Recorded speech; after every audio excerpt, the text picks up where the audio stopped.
RS Animate.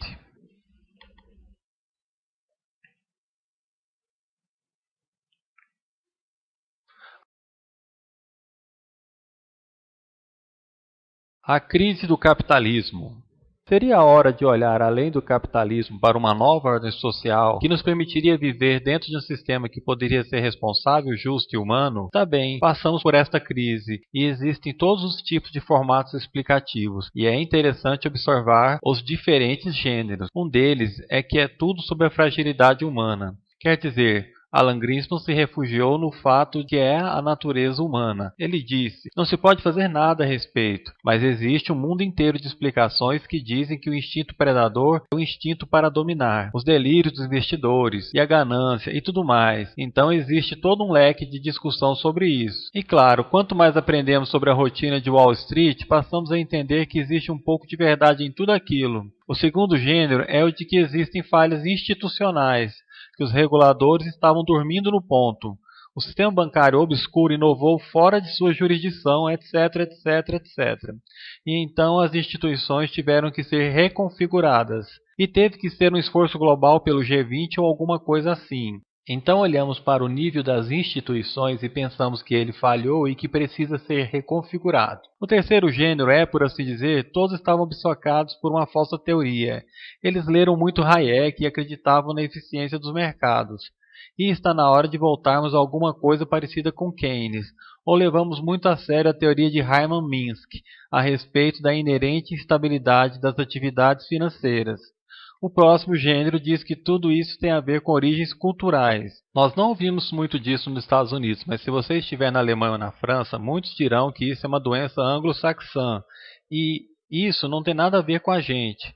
E eu estava no Brasil quando isso estava acontecendo, e Lula estava dizendo, bem, ele primeiro dizia, graças a Deus que os Estados Unidos estão sendo disciplinados pelo equivalente ao FMI. Nós passamos por isso 8 vezes nos últimos 25 anos, e agora é a vez dele. Fantástico, disse Lula. E todos os outros latino-americanos até que chegou neles, e chegou. E eles mudaram um pouco seu discurso. Então, de um jeito ou de outro, se tornou cultural. E você pode ver isso na maneira como essa questão grega está sendo conduzida, a maneira como a imprensa alemã está dizendo, bem, isso é tipicamente grego, é um defeito do caráter grego, e existem mais um monte de sujeiras acontecendo nesse momento, mas na verdade existem vários fatores culturais que levam a isso. Por exemplo, esse fascínio dos Estados Unidos com a posse de lares, que supostamente é um valor cultural intrínseco. Então, 68% das famílias americanas são proprietárias de casas, na Suíça são apenas 22%. É claro que isso é um valor cultural americano, que encontra apoio na dedução de juros das hipotecas nos juros de imposto de renda, que é um grande subsídio, desde os anos 30 que se promove de forma bem explícita nos anos 30. Foi construído porque a teoria era de que pessoas com o compromisso da dívida de suas casas não entrariam em greve, e existe essa noção de que é uma falha política, em que a política na verdade intercedeu. Existe um tipo engraçado de aliança emergindo entre a ala Glenn Beck da Fox News e do Banco Mundial, os dois que dizem que o problema é excesso de regulamentação do tipo errado.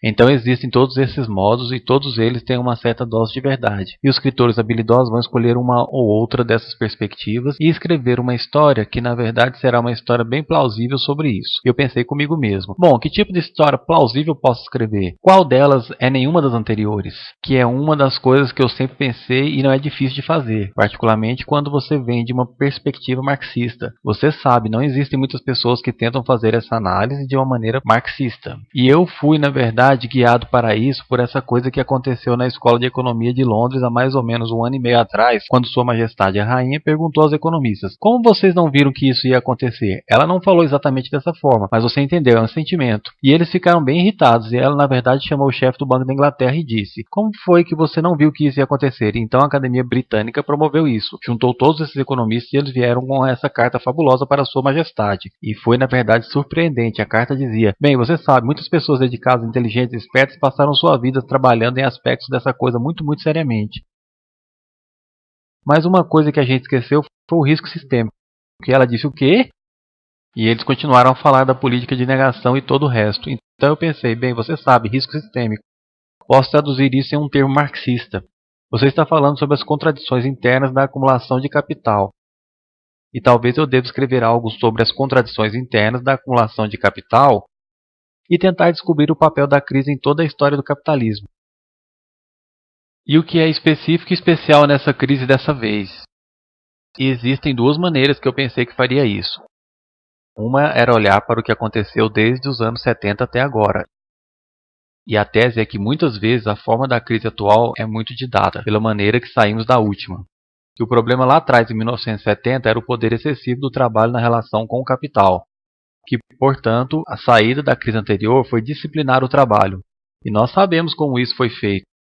Isso foi feito transportando a mão de obra para outro país. Isso foi feito por, você sabe, Thatcher e Reagan. E isso foi feito pela doutrina neoliberal. E isso foi feito por todos os tipos e maneiras diferentes. Mas em 1985 ou 86, a questão do trabalho tinha essencialmente sido resolvida para o capital. Ele tinha acesso a todo o suprimento mundial de mão de obra. Ninguém, nesse caso particular, citou os sindicatos gananciosos como a raiz da crise. Ninguém, neste caso, está dizendo. Tem alguma coisa a ver com o poder excessivo da mão de obra. Se alguma coisa é excessivo, é o poder do capital. E, em particular, o excessivo poder do capital financeiro, que é a raiz do problema. Agora, como isso aconteceu?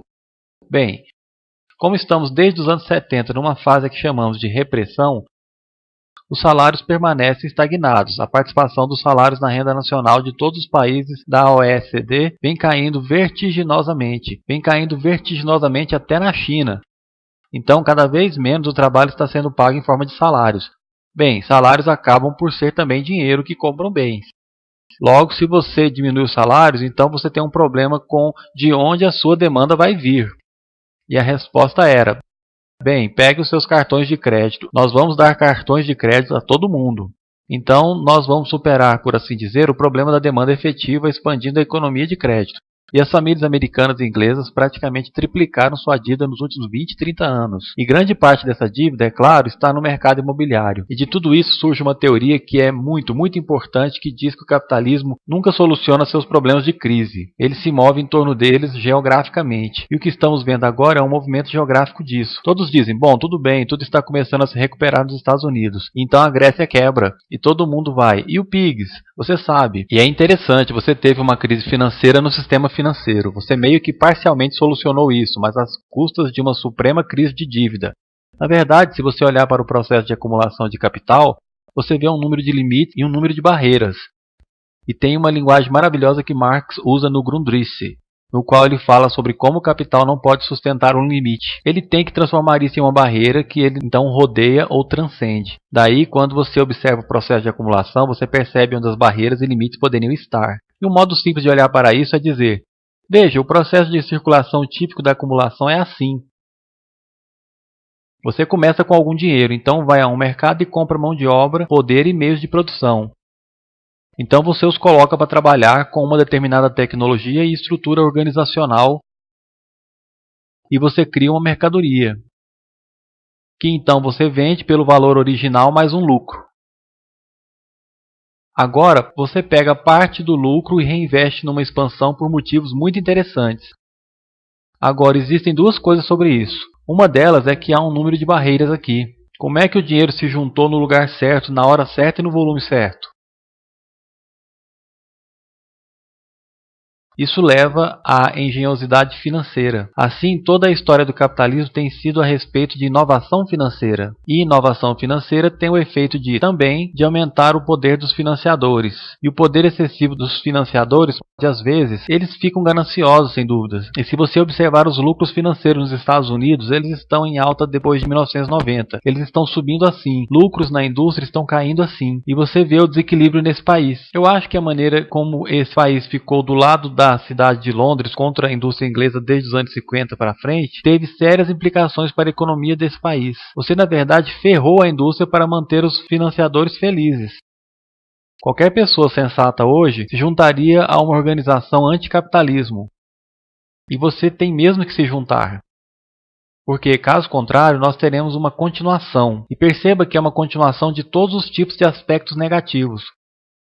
Por exemplo, a acumulação da riqueza. Você poderia ter pensado que a crise pararia isso. Na verdade, no ano passado, surgiram mais bilionários na Índia do que nunca. Eles dobraram no ano passado. A fortuna dos ricos desse país aumentou.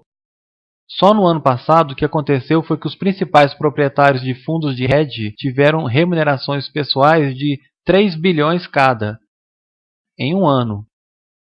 E eu achei isso insano e obsceno há alguns anos atrás, quando eles ganharam 250 milhões. Mas agora eles estão faturando na faixa de 3 bilhões. Esse não é o mundo que eu quero viver. E se você quiser viver nesse mundo, fique à vontade. Eu não nos vejo debatendo e discutindo isso. Eu não tenho as soluções. Eu acho que eu sei qual é a natureza do problema. E a menos que estejamos preparados para ter uma discussão bem ampla, isso foge de você, se você sabe. Aquele tipo comum de discurso que temos em uma campanha política.